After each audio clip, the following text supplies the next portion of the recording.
નમસ્કાર, પ્રણામ, સ્વાગત છે તમારું એક નવા વિડીયોમાં। મિત્રો, આજની કહાની વૃદ્ધ માતા પિતાને વૃદ્ધા અવસ્થામાં કેવા કેવા દુઃખ અને દર્દનો સામનો કરવો પડે છે અને આવા દુઃખના સમયે માતા પિતાને કેટલી બધી તકલીફ ભોગવવી પડે છે એની એક સત્ય ઘટનાનો પ્રસંગ આપણે આજે સાંભળવાના છીએ।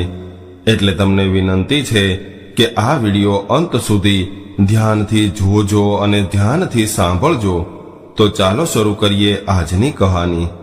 સંજય આજે ખૂબ જ ખુશ હતો, કેમ કે એ પોતાની વર્ષો જૂની ગાડી વેચીને આજે 10 લાખની નવી ગાડી લાવ્યો હતો। છેલ્લા 12 વર્ષમાં એણે ખૂબ પ્રગતિ કરી હતી। સંજય એક મલ્ટીનેશનલ કંપનીમાં મેનેજર હતો। હજુ 1 મહિના પહેલા જ એને પ્રમોશન મળ્યું હતું અને 2 લાખનો પગાર થયો હતો। સંજય નવી ગાડી લઈને ઘરે આવ્યો એટલે તરત જ એના માતા પિતાને પગે લાગ્યો। એટલું જ નહીં, પરંતુ માતા પિતાને ગાડીમાં બેસાડીને સૌ પ્રથમ મંદિરે દર્શન કરાવવા પણ લઈ ગયો। સંજયને ભગવાન ઉપર ખૂબ શ્રદ્ધા હતી, એટલે એ રોજ મંદિરે દર્શન કરવા જતો। સંજયની પત્ની મિત્તલ પરણીને આવી ત્યારે તો ખૂબ સંસ્કારી હતી, પરંતુ જેમ જેમ સંજયની પ્રગતિ થતી ગઈ અને ઘરમાં પૈસો આવતો ગયો, એમ એમ મિત્તલનો સ્વભાવ ઘમંડી બનતો ગયો। સંજય માનતો હતો કે મારી તમામ પ્રગતિ મારા માતા પિતાના આશીર્વાદ અને ભગવાનની કૃપાથી થઈ છે, પરંતુ મિત્તલ એવું માનતી હતી કે હું આ ઘરમાં આવી છું ત્યારબાદ સંજયની પ્રગતિ થઈ છે। સંજયનો નાનો ભાઈ અમદાવાદમાં નોકરી કરતો હતો અને એને 25,000નો સાધારણ પગાર હતો। એ એની પત્ની શીતલ અને એક દીકરી સાથે અમદાવાદમાં ભાડાના મકાનમાં રહેતો હતો। પિતા રજનીભાઈને સુરતમાં પોતાના 2 ફ્લેટ હતા। એમાંથી એક ફ્લેટ વેચીને એ પૈસા ઘણા વર્ષો પહેલા એમણે સંજયને આપ્યા હતા। સંજયે બાકીના પૈસા લોન લઈને સુરતમાં 4 બેડરૂમનો લક્ઝરિયસ ફ્લેટ લીધો હતો। આજે એ ફ્લેટની કિંમત પણ 1.5 કરોડ રૂપિયા થઈ છે અને રજનીભાઈએ એનો બીજો નાનો ફ્લેટ એના નાના દીકરા ચેતનને આપ્યો હતો, પરંતુ એ અમદાવાદમાં રહેતો હોવાથી સુરતનો ફ્લેટ એણે ભાડે આપ્યો હતો અને ભાડાના 10,000 રૂપિયા નાના દીકરાના ખાતામાં આવતા હતા। પોતાનો એક ફ્લેટ વેચ્યા પછી રજનીભાઈ અને કામિનીબેન 10 વર્ષથી પોતાના મોટા દીકરા સંજય ભેગા રહેતા હતા। રજનીભાઈની ઉંમર પણ 75 વર્ષની થઈ હતી અને કામિનીબેનને ઢીચણની તકલીફ હતી, એટલે એ માંડ માંડ ચાલી શકતા અને સીડી તો બિલકુલ ચડી શકતા નહોતા। નાનો દીકરો લગભગ દર રવિવારે માતા પિતાને મળવા માટે આવતો હતો। બંને ભાઈઓ માતા પિતાનો ખૂબ આદર કરતા હતા। એક દિવસ સંજયની પત્ની કહેવા લાગી કે સાંભળો છો, પરમ દિવસે મમ્મીનો જન્મદિવસ છે, એટલે ફરી પાછી તમે કોઈ મોંઘી સાડી ખરીદીને નહીં લાવતા। હવે તો એ વૃદ્ધ થયા છે, એટલે આવા બધા ખોટા ખર્ચા બંધ કરો તો સારું છે। અને આમ પણ કોઈના લગ્ન પ્રસંગ સિવાય મમ્મી આવી મોંઘી સાડીઓ પહેરતા પણ નથી।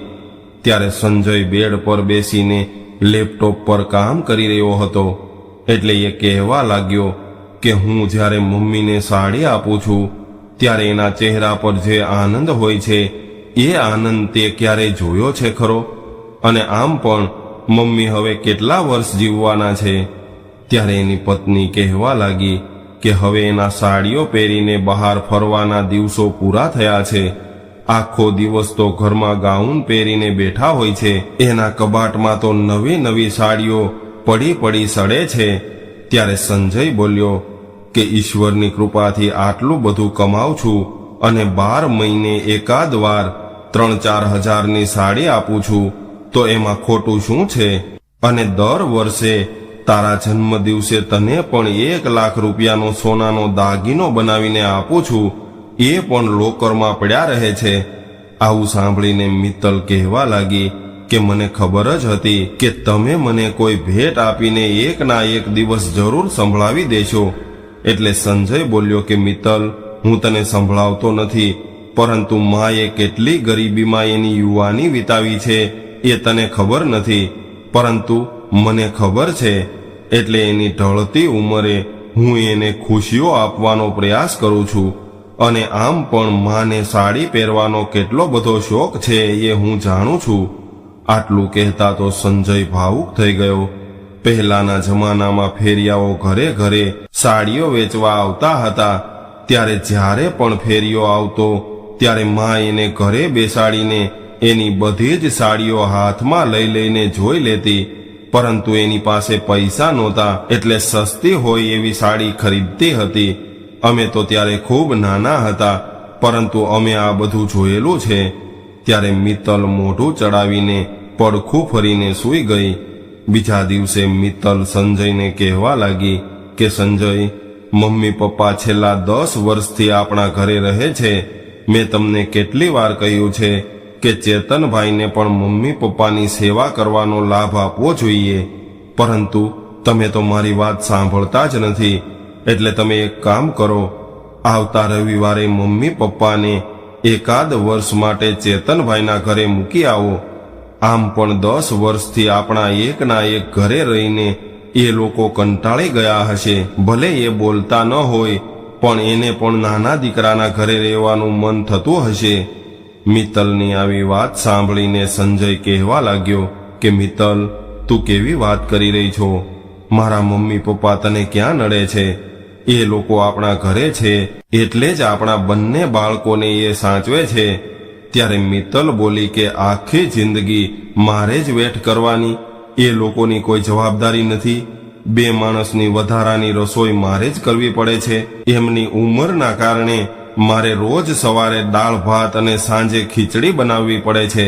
હોટલમાં જમવા જવાનું હોય તો પણ મારે એ બંને લોકો માટે ઘરે જ રસોઈ બનાવવી પડે છે, અને 2 માણસના વધારાના કપડાં પણ ધોવા પડે છે. મિત્તલ આટલું બોલી ત્યાં તો સંજય કહેવા લાગ્યો કે મેં તને કેટલી વાર કહ્યું છે કે આપણે રસોઈ કરવા માટે એક કામવાળી બાઈ રાખી લઈએ, પરંતુ તારે તો કામવાળી બાઈ પણ નથી રાખવી.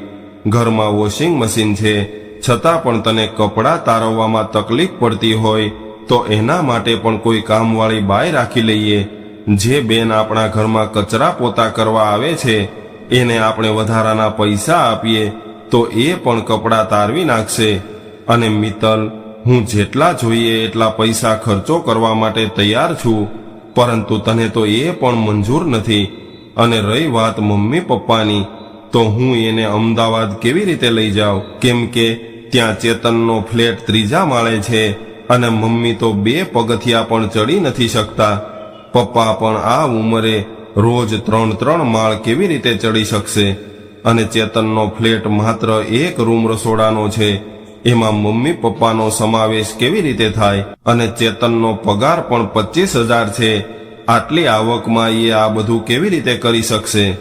ત્યારે મિત્તલ બોલી કે થોડું વધારે ભાડું આપીને કોઈ લિફ્ટવાળું મકાન પણ ભાડે રાખી શકાય છે, અને કદાચ એને ઘટે તો તમે 2-5 હજારની મદદ કરજો, એટલે તમારા મમ્મી પપ્પા પણ એના ઘરે આનંદ કરશે. શું આખી જિંદગી મારે જ મારા સાસુ સસરાની જવાબદારી લેવાની છે?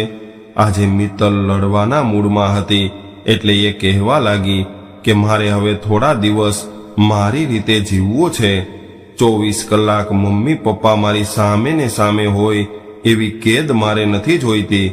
હવે મારા પણ 42 વર્ષ થયા છે, અને ક્યાં સુધી મારે એકલીએ આવા બધા ઢસરડા કરતા રહેવા પડશે? મિત્તલની આવી વાત સાંભળીને સંજયને એવું લાગ્યું કે મિત્તલ હવે જીદ કરવા લાગી છે, એટલે એની સામે દલીલ કરવાથી કોઈ ફાયદો નહીં થાય. ત્યારે સંજયને પણ ખૂબ ગુસ્સો આવ્યો, પરંતુ એ ચૂપ રહ્યો અને એવું કહ્યું કે ઠીક છે, આ બાબતમાં હું હવે વિચારી લઈશ અને 1-2 મહિનામાં કંઈક ગોઠવણ કરું છું. આટલું કહીને સંજય ઊભો થઈ ગયો. ઘણો બધો વિચાર કર્યા બાદ સંજયે ઓફિસેથી નાના ભાઈને ફોન કર્યો અને કહેવા લાગ્યો કે ચેતન, થોડા દિવસ માટે મમ્મી પપ્પાને તારા ઘરે મૂકી જવાનું વિચારી રહ્યો છું, એટલે તું કોઈ લિફ્ટની સગવડ વાળો 2 રૂમનો ફ્લેટ શોધી લેજે. અને પૈસા બાબતે તારે જરા પણ ચિંતા નથી કરવાની. હું આજે જ તારા ખાતામાં 1 લાખ રૂપિયા ટ્રાન્સફર કરી દઉં છું. પરંતુ મમ્મી પપ્પાને કોઈ પણ વાતની તકલીફ ન પડે એનું ધ્યાન રાખજે. ભાઈ, તું તો તારી ભાભીનો સ્વભાવ જાણે છે, અને આમ પણ અત્યારે મારા ઘરનું વાતાવરણ તંગ છે, એટલા માટે મારે આવું કરવું પડે છે. ત્યારે ચેતન બોલ્યો કે ભાઈ, પૈસાની તો મારે કોઈ જરૂર નથી. હું ગમે એમ કરીને સેટિંગ કરી લઈશ અને ફ્લેટનું ફાઇનલ કરી લઉં એટલે તમને જાણ કરી દઈશ. પરંતુ નવો ફ્લેટ શોધવામાં 1 મહિનો લાગી જશે, એટલે તમે શાંતિ રાખજો. ત્યારે સંજય બોલ્યો કે ચેતન, હું તારા ઘરની પરિસ્થિતિ જાણું છું, એટલે તારે ચિંતા કરવાની કોઈ જરૂર નથી. આટલું કહીને ફોન મૂકી દીધો. આ બાજુ ચેતન પણ એની ભાભીના સ્વભાવથી સારી રીતે પરિચિત હતો. ભાભી જ્યારે ને ત્યારે પોતાની જ વાતો કરતા રહેતા, એટલે એ વિચારવા લાગ્યો કે માતા પિતાના લીધે મોટા ભાઈ અને ભાભી વચ્ચે જરૂર કોઈ લડાઈ ઝઘડો થયો હશે, નહીતર સંજયભાઈ ક્યારેય આવો નિર્ણય ન લઈ શકે. અને માતા પિતા પોતાની સાથે રહે એવી ચેતનની પણ ઈચ્છા હતી, પરંતુ એની પણ અમુક મજબૂરી હતી, એટલે એ ચૂપ રહેતો. મોંઘવારીના આ સમયમાં 25,000ની કોઈ કિંમત નથી હોતી. 1 રૂમ રસોડાના મકાનનું ભાડું પણ 8,000 હોય છે, એટલે ચેતનનું જીવન થોડું સંઘર્ષવાળું હતું. ત્યારબાદ બીજા દિવસથી જ ચેતને કોઈ મોટો ફ્લેટ શોધવાનું શરૂ કર્યું. 15 દિવસમાં એક ફ્લેટ મળી ગયો, અને માતા પિતા ચેતનના ઘરે આવવાના હતા, એટલે કેટલોક નવો સામાન તેમજ એક ડબલ બેડનો પલંગ પણ લઈ લીધો. સંજયે 1 લાખ રૂપિયા મોકલાવ્યા હતા, એટલે નવા ફ્લેટની ડિપોઝિટ પણ આપી દીધી. ફ્લેટનું બરાબર ગોઠવાઈ ગયા બાદ ચેતને સંજયભાઈને જણાવી દીધું કે મેં એક ફ્લેટ રાખી લીધો છે ભાઈ, એટલે મેં તમને જણાવવા માટે જ ફોન કર્યો છે. અને હવે તમને જ્યારે સમય મળે ત્યારે મમ્મી પપ્પાને મારા ઘરે મૂકી જાજો. અત્યાર સુધી તમે એની ઘણી બધી સેવા કરી છે, એટલે હવેથી મમ્મી પપ્પા ભલે મારી સાથે રહેતા, પરંતુ સંજય માટે આવો નિર્ણય લેવો ખૂબ અઘરો હતો. હજુ સુધી એના મમ્મી પપ્પા આ વાતથી અજાણ હતા. બંનેને વૃદ્ધાવસ્થાની આ ઉંમરે હંમેશા માટે અમદાવાદ જવાનું છે એ રજનીભાઈ જાણતા નહોતા. ત્યારે સંજય એની પાસે જઈને કહેવા લાગ્યો કે પપ્પા, ગઈકાલે ચેતનનો ફોન આવ્યો હતો, અને એણે હવે 2 રૂમ રસોડાનો મોટો ફ્લેટ ભાડે રાખ્યો છે, અને એની એવી ઈચ્છા છે કે થોડા દિવસ માટે મમ્મી પપ્પા મારા આ નવા ફ્લેટમાં રહેવા આવે.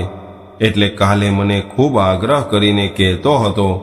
ત્યાં લિફ્ટની સુવિધા પણ છે, એટલે મમ્મીને પણ બીજા માળે રહેવામાં કોઈ તકલીફ નહીં પડે. એ રાત્રે જમીને માતા પિતા બેઠા હતા, ત્યારે સંજયે એના પપ્પાને આવી વાત કરી. ત્યારે રજનીભાઈ કહેવા લાગ્યા કે બેટા, ચેતનનો આટલો બધો આગ્રહ હોય તો અમને શું વાંધો હોય, અમે થોડા દિવસ એના ઘરે રહી આવશું. પરંતુ એણે મોટો ફ્લેટ શા માટે લીધો? મોટા ફ્લેટનું તો ભાડું પણ વધારે હશે. ત્યારે સંજય બોલ્યો કે પપ્પા, એના કોઈ ઓળખીતાનો ફ્લેટ છે, અને ભાડું પણ રેગ્યુલર છે. સંજય કહેતો હતો કે એનો પગાર પણ થોડો વધ્યો છે, એટલે જ એ કહેતો હતો કે અમારે થોડા દિવસ મમ્મી પપ્પાને અમારા ઘરે લઈ જવા છે. ત્યારે રજનીભાઈ બોલ્યા કે ઠીક છે ભાઈ, તને ટાઈમ મળે ત્યારે અમને મૂકી જાજે.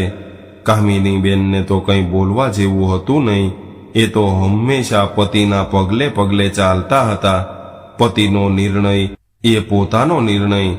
થોડા દિવસોમાં એ સમય પણ આવી ગયો. ફાગણ માસની એકાદશીનો શુભ દિવસ પપ્પાએ પસંદ કર્યો. 10 વર્ષ પછી રજનીભાઈ પોતાના નાના પુત્રના ઘરે રહેવા જઈ રહ્યા હતા, અને પોતે ખૂબ શ્રદ્ધાભાવવાળા વ્યક્તિ હતા, એટલે સારા મુહૂર્તના ખૂબ આગ્રહી હતા. વિદાયનો એ દિવસ બધા જ લોકો માટે ખૂબ પીડાદાયક હતો. સંજયના બંને સંતાનો તો મોટા ભાગે દાદા દાદી પાસે જ રહેતા હતા, એટલે એને તો આ વિદાય ખૂબ વસમી લાગી હતી. રજનીભાઈ અને કામિની બેન ખૂબ જ ભાવુક થઈ ગયા. વર્ષોથી આ ઘરની માયા લાગી હતી. કામિનીબેન મિત્તલને ભેટીને રડવા લાગ્યા. એમણે તો વહુને હંમેશા દીકરી જ માની હતી. મિત્તલ પોતે પણ છેલ્લી ઘડીએ તો લાગણીવશ બની ગઈ અને ભાવુક થઈ ગઈ. આ ઘરમાં આવીને મિત્તલને જેટલું માન અને મોભો મળ્યા હતા એનો યશ મિત્તલના સાસુને જતો હતો. મિત્તલ કામિનીબેનની ખાસ બેનપણી દક્ષાબેનની દીકરી હતી. દક્ષાબેનના ડિવોર્સ થયેલા હતા. મા દીકરી એકલા જ રહેતા હતા. લગભગ 18 વર્ષ પહેલા દક્ષાબેનનું કમળો થવાથી અવસાન થઈ ગયું. ત્યારે મિત્તલ 24 વર્ષની હતી. મિત્તલ દેખાવમાં ખૂબ સુંદર હતી, એટલે મા વગરની દીકરીનો હાથ પકડવાનું કામિનીબેને નક્કી કરી નાખ્યું. ત્યારબાદ 1 વર્ષમાં સંજય સાથે મિત્તલના લગ્ન કરાવ્યા. આજે એ જ કામિનીબેનને એ ઘરમાંથી બહાર કાઢી રહી હતી. ઈશ્વરે એને ઘણું બધું આપ્યું હતું, પરંતુ એને હવે આઝાદી જોઈતી હતી. પોતાની રીતે જીવન જીવવું હતું. હવે મિત્તલને બંધનમાંથી મુક્ત કરીને સંજયની ગાડી બરોબર 3 વાગ્યે અમદાવાદ જવા ઉપડી ગઈ. મિત્તલ હવે આઝાદ હતી. લગભગ 6 કલાક બાદ સંજય ચેતનના ઘરે પહોંચી ગયો. ચેતન અને એની પત્ની શીતલે ખૂબ ભાવથી મમ્મી પપ્પાનું સ્વાગત કર્યું. ચેતનનો ફ્લેટ જોઈને સંજય પણ ખૂબ ખુશ થઈ ગયો. મમ્મી પપ્પાને અહીં કોઈ તકલીફ નહીં થાય એવી એને ખાતરી થઈ ગઈ. રજનીભાઈ અને કામિનીબેન પણ ખૂબ ખુશ હતા. 1 કલાક રોકાઈને મમ્મી પપ્પાના ચરણ સ્પર્શ કરીને સંજય નીચે ઉતરી ગયો. વિદાય લેતા આંખો પણ ભીની થઈ ગઈ અને વિચારવા લાગ્યો કે મને તો એ નથી સમજાતું કે આટલા વર્ષો પછી મિત્તલે આવી જીદ કેમ કરી હશે. ત્યારબાદ ચેતનને કહેવા લાગ્યો કે ચેતન, જે કંઈ પણ થયું છે એનું મને ખૂબ દુઃખ છે. મમ્મી પપ્પા તારા ઘરે ખૂબ સુખી રહેશે એવો મને વિશ્વાસ છે, પરંતુ મને એવું લાગે છે કે મારો ઋણાનું બંધ પૂરો થયો હશે. ત્યારબાદ જતા જતા ચેતનના હાથમાં 50,000 રૂપિયાનું કવર આપ્યું અને સંજય પોતાના ઘરે જવા નીકળી ગયો. ઘરે આવ્યો તો એને પોતાનું ઘર સૂનું સૂનું લાગતું હતું. મિત્તલ પ્રત્યે મન ખાટું થઈ ગયું હતું. ઘરે આવીને સંજયે કોઈની સાથે વાત ન કરી અને જમીને ચૂપચાપ સૂઈ ગયો. ધીરે ધીરે સમય વીતવા લાગ્યો અને 1 મહિના બાદ લોકડાઉન લાગી ગયું. લગભગ 6 મહિના જેટલા લાંબા સમય સુધી ચાલેલું લોકડાઉન દરેક માનવીની જિંદગીમાં ઘણા બધા પરિવર્તન લાવ્યું હતું. અને આ સમયમાં સંજયના જીવનમાં પણ 2 મહત્વની ઘટના બની ગઈ. લગભગ 2 મહિના પછી રજનીભાઈને કોરોના થયો. હોસ્પિટલમાં દાખલ કર્યા અને એને સારું પણ થઈ ગયું. પરંતુ ઘરે આવ્યા બાદ અઠવાડિયામાં જ એને ફરીથી શ્વાસની તકલીફ થવા લાગી અને અચાનક જ એનું અવસાન થઈ ગયું. સંજય માટે પિતાની વિદાય ખૂબ વસમી હતી. ચેતનના ઘરે આવ્યા બાદ 2 જ મહિનામાં રજનીભાઈ દેવલોક પામ્યા. 6 મહિના જેટલા લાંબા સમય માટે લોકડાઉન ચાલુ રહ્યું. એની અસર સંજયની નોકરી પર પણ થઈ હતી. સંજય સેલ્સ વિભાગ સંભાળતો હતો અને ભારતમાં તમામ માર્કેટો બંધ હોવાથી વેચાણ અંગેનો ટાર્ગેટ પૂરો ન કરી શક્યો અને એની કંપની પણ નાણાકીય સંકટમાં આવી હતી. એટલે કેટલાક કર્મચારીઓને છૂટા કરી દીધા. સંજયનું કામ સારું હતું એટલે એને છૂટો ન કર્યો, પરંતુ એનું ટ્રાન્સફર દિલ્હીમાં કરવામાં આવ્યું. દિલ્હી જવાની સંજયની કોઈ તૈયારી નહોતી, એટલે એણે રાજીનામું આપવું પડ્યું. 2 લાખના પગારની આવક અચાનક જ બંધ થઈ ગઈ. હવે સંજય બીજી નોકરી માટે દોડી રહ્યો હતો, પરંતુ 40,000થી વધારે પગાર આપવા માટે કોઈ પણ કંપની તૈયાર નહોતી. 2 લાખના પગારમાંથી સીધા જ 40,000 વાળી નોકરી કરવી એ સંજયને યોગ્ય ન લાગ્યું. એટલે એણે રાહ જોવાનું નક્કી કર્યું. એમાં બીજા 6 મહિના નીકળી ગયા. હવે સંજયની આવક બિલકુલ બંધ થઈ ગઈ હતી અને જે કંઈ પણ બચત હતી એ પણ વપરાવા લાગી હતી. મિત્તલ અને બાળકોના ભવિષ્ય માટે લાગણીઓમાં આવીને સંજયે પોતાનો 1 કરોડનો વીમો કરાવ્યો હતો અને એ વીમાનું પ્રીમિયમ પણ ઘણું મોટું હતું. એટલે એ પ્રીમિયમ પણ ભારે પડવા લાગ્યું. સંજયને હવે તો વિશ્વાસ થઈ ગયો હતો કે મમ્મી પપ્પાને મારા ઘરમાંથી દૂર કર્યા એનું જ આવું ફળ મને મળ્યું છે. માતા પિતાને પોતાના ઘરમાંથી કાઢવા માટે સંજય તો તૈયાર નહોતો, પરંતુ મિત્તલની વાતમાં આવીને એણે આવું પગલું ભર્યું હતું. પોતાનો સાથ છોડીને પિતાજી 2 મહિના પણ જીવી ન શક્યા. આવી રીતે મિત્તલે આબાદ ઘરને બરબાદ કરી દીધું. કોણ જાણે કેમ, પરંતુ મમ્મી પપ્પા પોતાના ઘરમાં આવ્યા બાદ ચેતનને ઘણો બધો ફાયદો થવા લાગ્યો. એ જે જગ્યાએ નોકરી કરતો હતો ત્યાં એને પ્રમોશન મળ્યું અને 25,000માંથી સીધા જ 40,000નો પગાર થઈ ગયો. ચેતન અને શીતલ મમ્મીની ખૂબ સેવા કરતા હતા. સંજયનો સ્વભાવ હવે ચીડિયો થઈ ગયો હતો અને એક પ્રકારના ડિપ્રેશનમાં આવી ગયો હતો. મિત્તલને પોતાને પણ સમજાઈ ગયું હતું કે મેં મારી આઝાદી માટે મારા ઘરની શાંતિને બરબાદ કરી નાખી છે. મમ્મી પપ્પા જ્યારે અહીંયા હતા ત્યારે કેટલા બધા સુખના દિવસો હતા, પરંતુ એના ગયા બાદ આ ઘરમાંથી લક્ષ્મી પણ વિદાય થઈ ગઈ છે. એક દિવસ મિત્તલ સંજયને કહેવા લાગી કે તમે મમ્મીને પાછા લઈ આવો. કદાચ એવું બની શકે છે કે એના પગલાં આપણા ઘરમાં પડે અને ફરીથી તમને કોઈ સારી નોકરી મળી જાય. સંજય, હું સ્વીકારું છું કે મારાથી ખૂબ મોટી ભૂલ થઈ ગઈ છે અને એનું મને ખૂબ દુઃખ થઈ રહ્યું છે, પરંતુ શું આપણે આપણી ભૂલને સુધારી ન શકીએ? ત્યારે સંજય બોલ્યો કે મિત્તલ, મમ્મી હવે કદાચ પાછા નહીં આવે, કેમ કે ચેતનના ઘરે એ વધારે સુખી છે અને હવે એને અહીંયા લાવીને પણ શું ફાયદો છે? આપણા ઘરમાં આંધી તો આવી ગઈ છે. હવે તો મારી પાસે કોઈ નોકરી પણ નથી અને આવક પણ નથી, અને આપણી ગાડી પણ વેચવાના દિવસો આવી ગયા છે, કેમ કે એના હપ્તા હવે હું ભરી શકું એમ નથી. ત્યારે મિત્તલ બોલી કે તમે આટલા બધા નિરાશ ન થાવ, બધું જ બરાબર થઈ જશે. દરેક લોકોના જીવનમાં ચડતી પડતી તો આવતી જ હોય છે, પરંતુ તમે અમદાવાદ જઈને મમ્મીને લાવવાની એકવાર કોશિશ તો કરો. હવે મિત્તલની વાત માનીને સંજય ચેતનના ઘરે ગયો. સવારના 10 વાગ્યા હતા અને ચેતન પણ હજુ ઘરે હતો. ત્યારે સંજયને જોઈને ચેતને એનું સ્વાગત કર્યું અને કહેવા લાગ્યો કે મોટા ભાઈ, અહીંયા આવતા પહેલા ફોન પણ ન કર્યો. ઘરે બધા મજામાં તો છે ને? ત્યારે સંજય બોલ્યો કે હા ભાઈ, બધા જ મજામાં છે. આજે મને મમ્મીની ખૂબ યાદ આવી રહી હતી, એટલે મને એવું થયું કે થોડા દિવસ મમ્મીને મારા ઘરે લઈ જાઓ. ત્યારે ચેતન બોલ્યો કે હા ભાઈ, તમારો પણ એટલો જ હક છે. ત્યારબાદ સંજય મમ્મી પાસે બેડરૂમમાં ગયો અને મમ્મીનો હાથ હાથમાં લઈને એની પાસે બેસી ગયો. ત્યારે મમ્મી બોલ્યા કે તું ક્યારે આવ્યો ભાઈ? સંજયને અચાનક જોઈને મમ્મી હરખાઈ ગયા. એટલે સંજય કહેવા લાગ્યો કે મમ્મી, હજુ હમણાં જ આવ્યો છું અને સીધો જ તમારા રૂમમાં આવીને બેઠો છું. મમ્મી, હું તમને આજે ફરીથી મારા ઘરે લઈ જવા આવ્યો છું. મિત્તલ અને બાળકો પણ તમને ખૂબ યાદ કરે છે. ત્યારે મમ્મી બોલ્યા કે દીકરા, બસ આવી રીતે જ અવારનવાર માની ખબર કાઢતો રહેજે, પરંતુ મારે હવે આ ઉંમરે દોડાદોડી નથી કરવી. બાળકોને જ્યારે પણ દાદીને મળવાનું મન થાય ત્યારે તું એને અહીંયા લઈ આવજે. ઉપરવાળાનું તેડું આવે ત્યાં સુધી મારે હવે ચેતન પાસે જ રહેવું છે. બેટા, તું મનમાં જરા પણ ખોટું ન લગાડતો.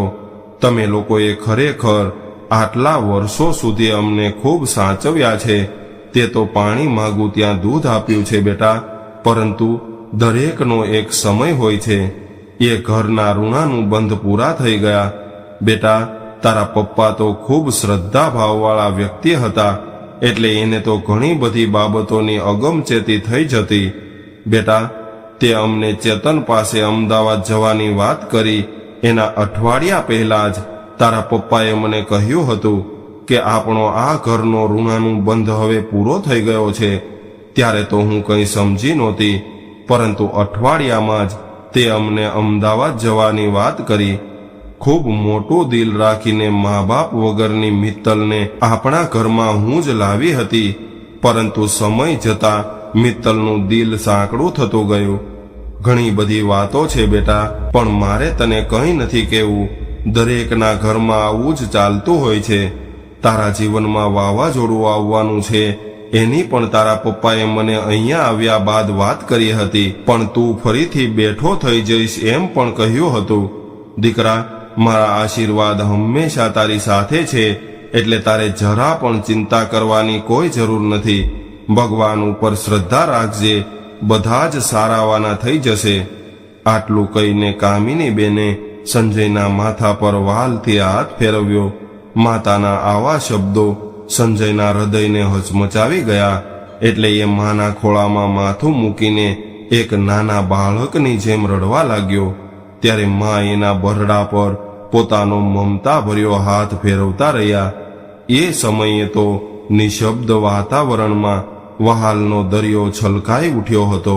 મિત્રો, આજની સ્ટોરી તમને કેવી લાગી કોમેન્ટમાં જરૂર જણાવજો, અને પસંદ આવી હોય તો વિડીયોને લાઈક, શેર અને નવા હોય તો ચેનલને સબસ્ક્રાઇબ જરૂરથી કરજો. હર હર મહાદેવ.